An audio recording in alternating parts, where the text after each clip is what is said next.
deliberately and lies to you in ways that leave you wondering whether he is a pathological liar or delusional or both, pocket dials someone he doesn't want to talk to at 1:28 a.m.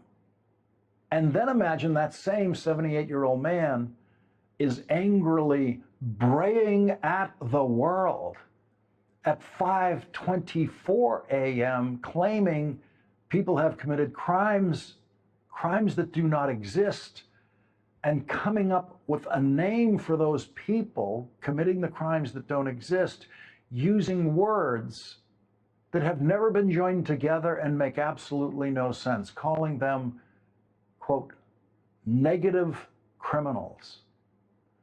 Of course you would be concerned about the mental health of such a person. Of course you would assume some kind of serious neurological decline in the 78-year-old man. Imagine that same 78-year-old man also said, I run the country and the world. And now, imagine if Joe Biden had done just one of those things. There would have been 4-inch headlines about cognitive decline.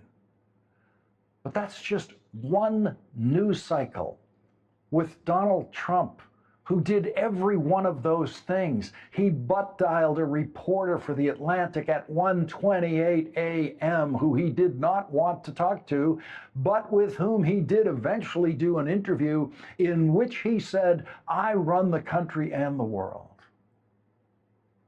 No one runs the country. No one ever has. No one ever will. This country was founded on that very principle. This country was founded by people escaping the rule of one person, escaping the rule of a king. And so, no, the president does not run the country. The president, at best, if he knows what he's doing, runs a section and only a section of the federal government, the executive branch.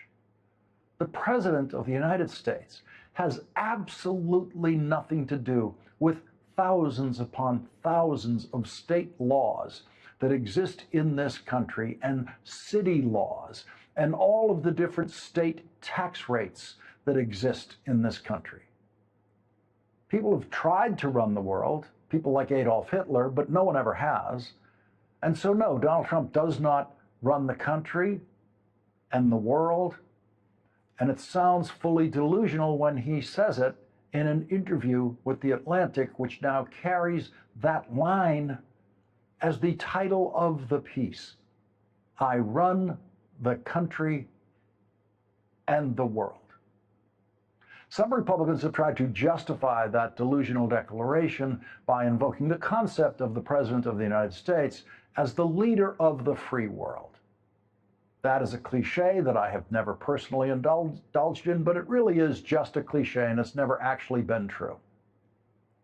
And no previous president, all of whom since Franklin Delano Roosevelt, have at some point been referred to in the media as the leader of the free world, has never claimed that title for himself. No president has ever done that, because every previous president who actually tried to lead other countries in one direction or another always knew that the easiest way to destroy a president's ability to lead other countries in this world, to cooperate with us, would be a publicly expressed sense of American presidential superiority over all of those countries and over all of those leaders of those countries who the American president might be trying to persuade. And so Franklin Delano Roosevelt, who brilliantly managed the Allied countries who won World War II, and Joe Biden, who brilliantly managed the alliance of countries who have rushed to the support of Ukraine, always publicly did that kind of leadership with humility, because that's the only way. The man who says, I run the world, is being rebuked literally by the world right now and every single day since he has imposed tariffs on the world. Not one country has accepted those tariffs. Not one country isn't fighting back against those tariffs. And China, the principal target of the Trump tariffs, through a government spokesperson said, "We will fight till the end." That's how much Donald Trump does not run the world. Donald Trump started a trade war that he is losing every day. Donald Trump could not have chosen a stupider or more delusional moment to say, "I run the country and the world." As of tonight, new polling indicates the country doesn't want Donald Trump running anything now. Donald Trump has achieved a new record. And all of Donald Trump's records are the most extreme form of negative achievement. A new Washington Post poll awards a record to Donald Trump, reporting that Donald Trump's job approval rating is, quote, lower than for any past president at the 100-day mark in their first or second terms. Donald Trump is now America's biggest loser in the history of first 100-day presidential polling. 55% say they disapprove of how Donald Trump is handling his job, and only 39% approve. Donald Trump won 49% of the vote in the last election, but he couldn't come close to that now. The only comfort for Donald Trump in this week's new round of polling is that the richest person in the world polls just slightly worse than Donald Trump. 57% disapprove of what Elon Musk is doing, with just 35% approving. Americans think that the Trump-invented so-called Department of Government Efficiency, allegedly run by Elon Musk, isn't finding waste or fraud in government. 56% say that waste has either stayed the same or has increased, compared to 43% who think it has decreased. And 68% say that fraud has either stayed the same or has increased.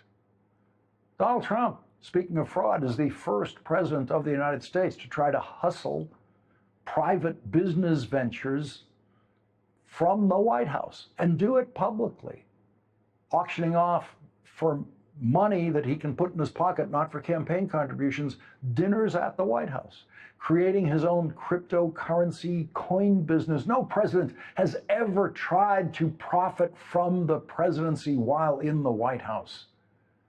59% expressed concern that Donald Trump is doing too much to reduce the size and role of government, with 56% saying correctly that Donald Trump acted beyond his authority as president without justification. That's what's happening in the country that Donald Trump says he runs. 56% are saying Donald Trump is trying to act beyond his authority as president, and that 56% understand that no one is supposed to run this country.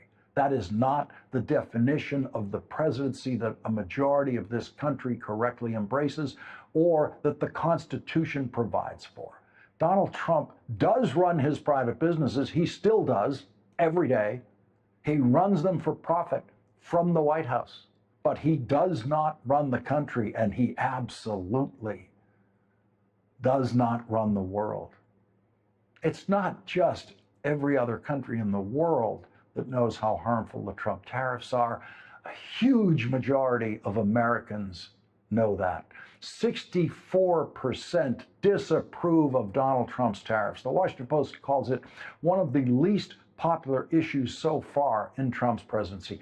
64% of the people in this country know that Donald Trump's tariffs are a very bad idea. 72% say they think it's very or somewhat likely that his economic policies will cause a recession. 72% say Donald Trump is on his way to causing a recession, and it's very, very hard in modern American politics to get polling numbers like 72% on anything. And it is virtually impossible to get polling numbers like 89%.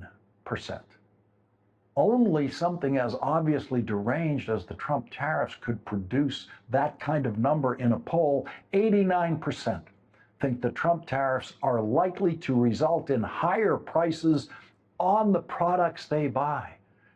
89% are saying in that poll they know Donald Trump lied every single time he told them during the presidential campaign that China would pay his tariffs.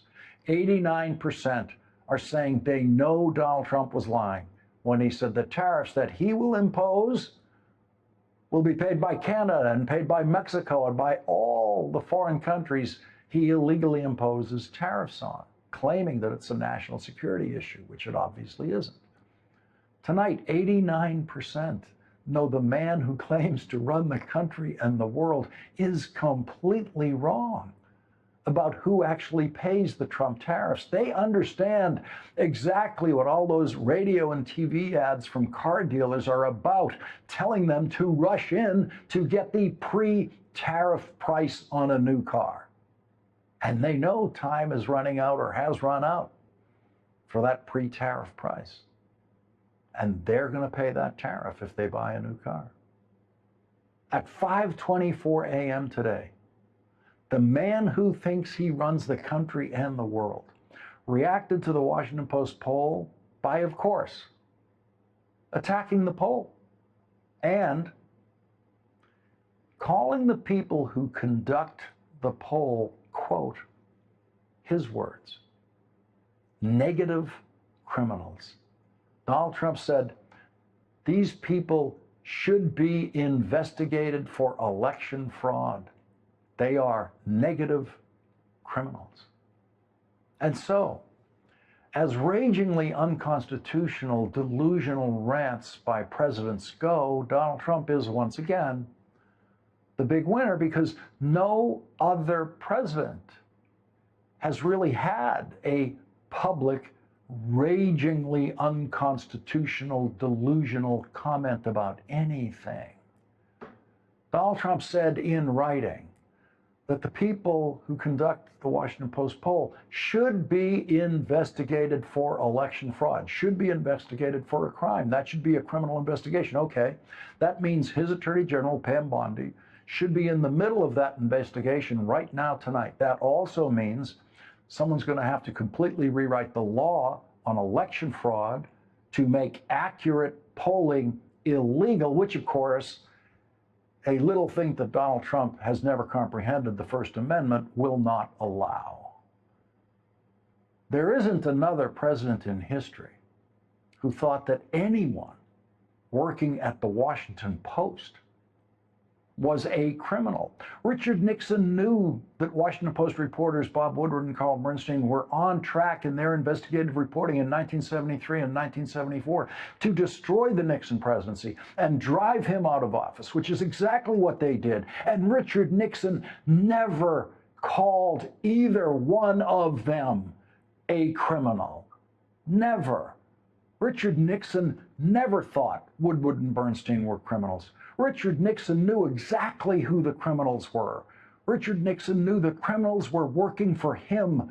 Richard Nixon knew he was a criminal. Richard Nixon knew the White House counsel was a criminal. Richard Nixon knew his Attorney General was a criminal. Richard Nixon knew his White House Chief of Staff was a criminal. And they were all found to be criminals in federal court, except Richard Nixon, who received a presidential pardon a month after he resigned the presidency for all the crimes he committed during his presidency. Remember when the Trump team was promising 90 trade deals in 90 days, around the world in 90 days, solve the problem? Because the man who believes he runs the world was going to fix everything himself. We're going to run 90 deals in 90 days is possible. The boss is going to be the chief negotiator. Nothing's done without him looking very carefully at it. He has such a fine attention to detail. It's impossible to get more clownish than that man. That was 17 days ago. Do we have 17 trade deals? No. How many do we have? Zero. Exactly zero. 17 days and zero trade deals is what he meant to say. Donald Trump suggested that China would be begging for a trade deal. The president of China would immediately pick up the phone and call Donald Trump. The president of China hasn't done that. And Donald Trump is still trying to claim that negotiations on a trade deal with China, which would be the single most complex trade deal ever negotiated with a single country in the history of the world, is actually happening. A trade deal like that normally takes years. And China says nothing's happening. China says there are no negotiations. Now, imagine the president of China and everyone in the Chinese government watching Donald Trump publicly demonstrate just how weak he is compared to them by lying about them. Donald Trump is claiming that there are negotiations going on with China because Americans, as shown in those polls, hate his tariffs. The Chinese government has the luxury of not caring what anyone outside the government thinks of this trade war. The president of China doesn't run the world, but he sure does run China. And so President Xi doesn't have to worry about public opinion the way Donald Trump does. That's why President Xi hasn't budged, and Donald Trump has. The Wall Street Journal editorial board says China called Mr. Trump's bluff and seems to have won this round. In a new article titled "Trump's Tariffs Have Done What No U.S. Adversary Could," Branko Marcelik writes, "The blanket, erratic, and often nonsensical nature of the tariffs has, far from showing signs of jumpstarting the long process of reshoring manufacturing jobs, actually proven a major obstacle to that project, while also leading manufacturers to shed jobs or scale back their plans and plunging the entire U.S. economy into uncertainty more broadly. This reached a crescendo with the mass sell-off of U.S. Treasury bonds earlier this month that briefly threatened to send the entire U.S. financial system buckling. Trump, in other words, has not just inadvertently demonstrated the extent of the United States' dependence on China, he has also wound up demonstrating other key nations' similar dependence while revealing stark limits to Washington's ability to make even its allies do what it wants. So much for the man who says, I run the country and the world. The guy who claims he runs the world has not been able to negotiate a single trade deal with a single country in the world since promising 90 deals in 90 days. That makes Donald Trump, according to his own definition of success in this arena, the biggest loser in international trade in the history of the American presidency, and no amount of delusional screaming about Donald Trump's negative criminals can change what Donald Trump has done to make himself such a humiliated worldwide loser.